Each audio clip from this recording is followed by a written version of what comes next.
estou vivendo os melhores momentos da minha vida.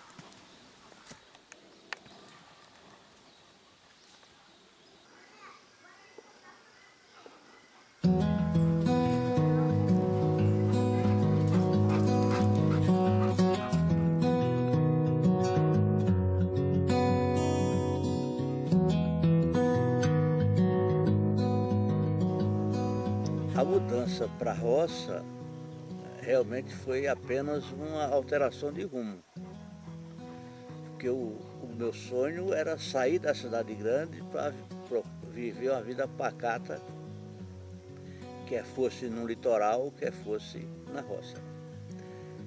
A roça aconteceu por conta da visita do André ao Sr. Joaquim aqui e as visitas que nós fizemos quando ia à Vila Velha ali visitar, e saíamos para conhecer a região, gostamos dessa região serrana. E nessa visita que o André fez, surgiu esse pedaço de terra que estava à venda pelo Moacir, que nos foi oferecido. Inicialmente não era do meu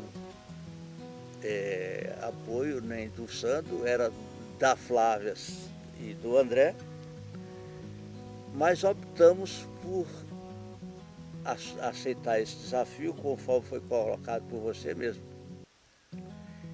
Que eu sempre tive um sonho de eu mesmo realizar uma casa do alicerce ao telhado, e você colocou isso como um desafio para mim. Porque o local também, eu queria não ficar vivendo muito perto dos filhos para não interferir na vida deles, nem sofrer com os problemas dele. Então eu distante não sofro, não interfiro e não sofro. Não ficar junto da filha, porque aí os filhos vão dizer que nós saímos do Rio para ficar com a filha. Então escolhemos um ponto intermediário que fica a 110 quilômetros da filha e a 450 dos filhos, né? Só é um pouco distante para quem vem nos visitar, mas aumenta a saudade, aumenta a satisfação de recebê-los quando vêm aqui. O comércio é uma verdadeira escravidão. A possibilidade desta libertação aconteceu por conta do André assumir a loja e dar continuidade e aí até ampliar, abrindo mais uma outra. Com isso, nos deu a tranquilidade de nos livrarmos do estresse urbano. Não quer dizer que a gente estando aqui esteja num paraíso no sentido de não pensar nos problemas, porque a gente, vivendo aqui, acompanha tudo que se passa com os filhos onde quer que eles estejam. Se acontece um acidente perto ou na estrada, a gente logo quer saber se interferiu no trajeto do destino. Se alaga a Vila Velha, a gente quer saber se houve um arrastão no Rio de Janeiro, entendeu? Então, a gente está sempre ligado. Mas é o nosso paraíso terrestre.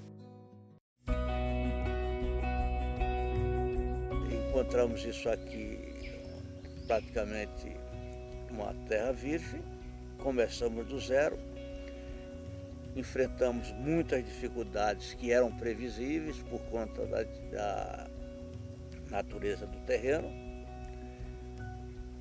e que fomos vencendo passo a passo. Chegamos aonde chegamos, mas ainda temos muito o que fazer. Não tínhamos a ideia inicial de construir com esse tijolinho ecológico. Uma visita a São Paulo, o Maurício me apresentou a máquina para confeccionar esse tijolo e fomos fazer uma visita ao fabricante da máquina, que nos mostrou os procedimentos da construção de tijolo, os tipos de construção que podia ser feito com esse tipo de tijolo. E o Maurício nos deu essa máquina de presente e trouxemos ela de São Paulo para cá. O que faltava, que era o solo, nós tivemos do próprio corte da terra. Aproveitamos o solo da terra e daí fizemos a mistura, construímos os tijolos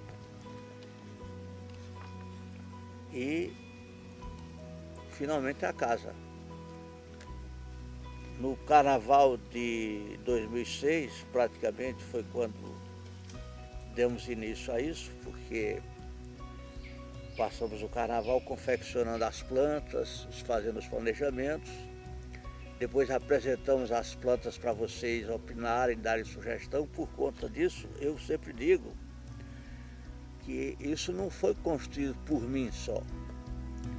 Todos da família tiveram participação, quer seja dando ideias, sugerindo maneiras mais interessantes de construir, de estruturar a casa e até no assentamento de tijolos. Meus netos participaram, assentando tijolinho e tal.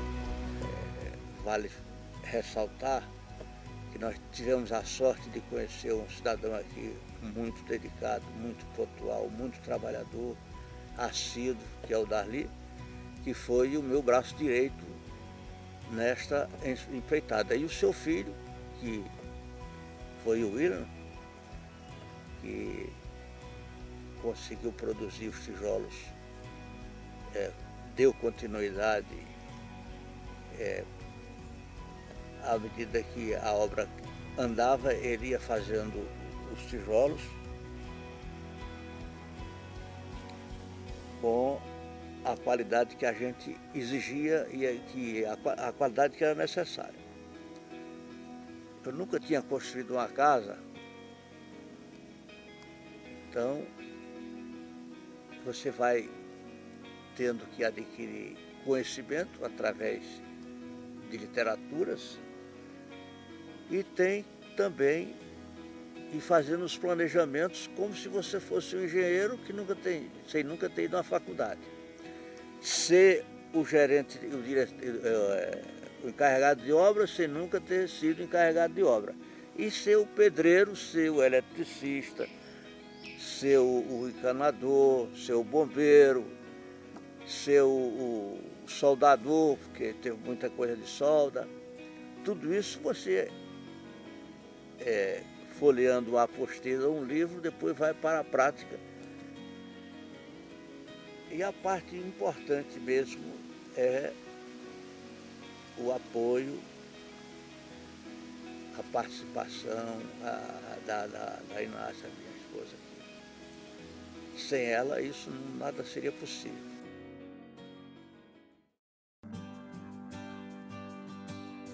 Nós tivemos aqui muitos desafios.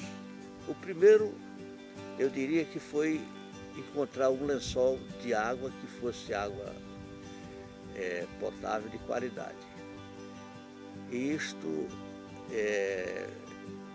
foi quando nós tivemos a experiência do galinho de goiabeira, que a Inácia mesmo, eu não acreditava nisso, passei a crer quando eu vi o galinho entortar na mão dela. E localizamos um lençol onde nós fixamos o poço, apesar da gente ter uma pequena mina aqui, mas se a gente fosse coletar a água que passa pelas folhas, os pedaços de madeira em decomposição, não seria uma água saudável. Então nós preferimos fazer o poço artesiano para colher uma água próxima a mineral, que a nossa água é de excelente qualidade. Que esse tipo de construção você suspende as paredes com o contrapiso no lugar, com a instalação hidráulica já toda no lugar, a instalação sanitária toda no lugar. Então quando chove a água fica armazenada, presa entre as paredes. Então sempre que chovia a gente tinha que remover as águas represadas nos cômodos, que é como se eu estivesse removendo a água de diversas piscinas. para depois continuar subindo as paredes. A estrada com bastante íngreme e escorregadias. Com a chuva, o trecho arborizado aqui, o sol não secava o solo. Isso nos obrigou a ter uma caminhonete tracionada para poder entrar e sair, e também trazer material que muitas vezes a gente queria um material urgente e eles não podiam fazer entrega porque o caminhão não subia. Tivemos que desatolar carro diversas vezes. Até as visitas que nós recebíamos aqui, tivemos que rebocar para poder chegar até aqui em cima.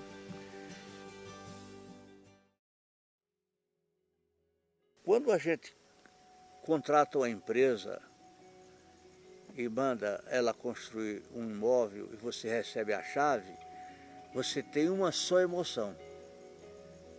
É quando você recebe a chave e ocupa o imóvel. Mas quando você faz um imóvel, passo a passo, comprando material para pagar em 4, 5, 6 vezes no cartão, e vai construindo, subindo 5, 10 centímetros por semana de parede, tipo um dominó gigantesco, porque essa casa tem em torno de 300 e poucos metros de área. A cada vão que eu cimentava os furos de parede, que foram 3 etapas das amarrações, a primeira amarração horizontal, a segunda, a terceira. A cada amarração daquela era uma emoção. Quando nós conseguimos colocar o telhado, que foi o grande desafio, que eu vi a casa coberta, foi outra emoção. Então, cada etapa dessa representou uma grande emoção. Cobrindo a casa, faltou colocar as portas e janelas. Quando eu coloquei as portas e janelas, nós nos mudamos para casa. Outra grande emoção. Estávamos dormindo, vivendo na edícula, um ambiente pequenininho.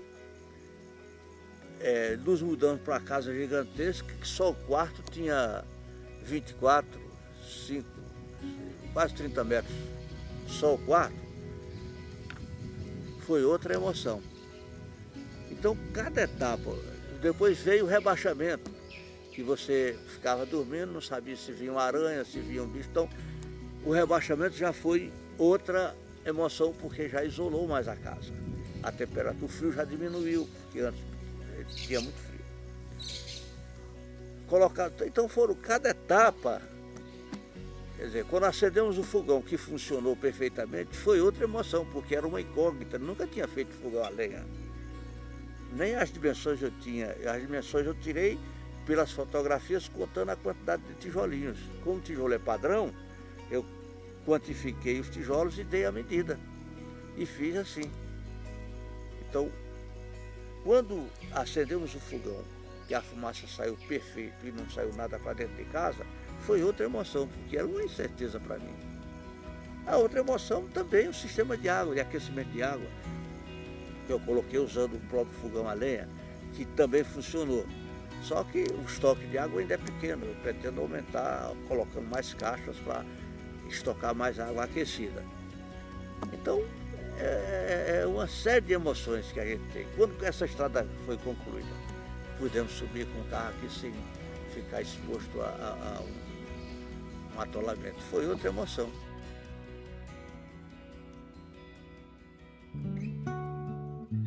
Eu fui à noite com a sua mãe à igreja e voltamos à noite, eram umas 9 horas da noite, conversando displicentemente, e a patola havia acertado a estradinha, a terra estava solta. Quando eu fui fazer a curva ali para cá da casa do Moacir, quem disse que o carro atendeu a curva? Ele foi direto. A sorte é que a patola deixou a lombada, o carro passou à frente e ficou preso no meio, ficou com o bico pendurado. Aí eu me lembrei daqueles filmes em que o cara fica com medo de ir para frente e aumentar o peso para frente e o carro cair no penhasco.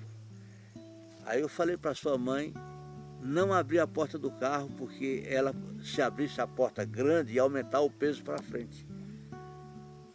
Para ela sair primeiro sem abrir a porta, só o suficiente para ela sair fora, porque quando ela saísse, o peso diminuiria para frente, a traseira podia voltar a ficar apoiada no solo. Quando ela saiu, eu também saí devagarinho, aí fui chamar o Moacir, ele veio com o trator, deu a puxada, eu engrenei o arré até a traseira encontrar apoio e saímos fora. Aí depois disso é que fomos tomar uma água com açúcar e tal.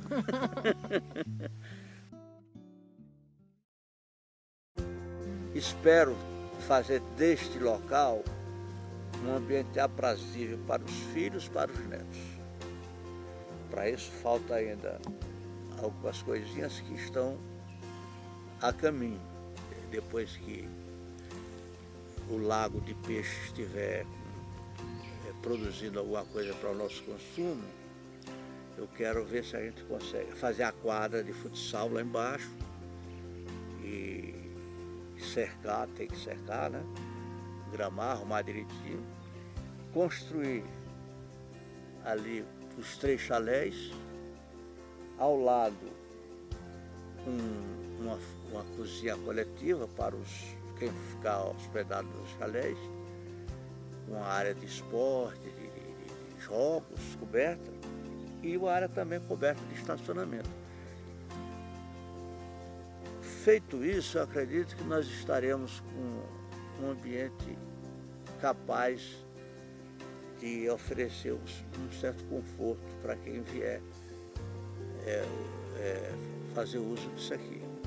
Que, na verdade, isso aí eu acredito que seja mais para vocês do que para a gente. As nossas energias, de mim e da sua mãe, já estão chegando no... Quem sabe, não sei. Vontade eu tenho, até já fiz os desenhos dos chalés aí, mas o tempo é que dirá.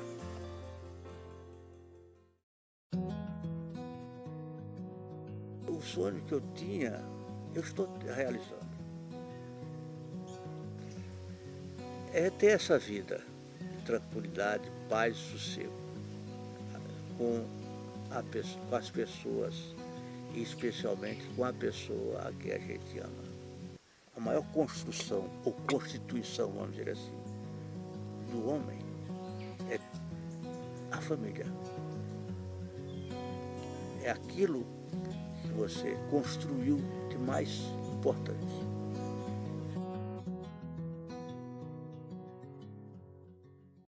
Nunca almejei ser rico, persegui ganho para acumular riquezas, mas persegui uma vida de relativa abundância, quer seja material, quer seja sentimental, que permitisse a você ter tranquilidade sem viver em desespero.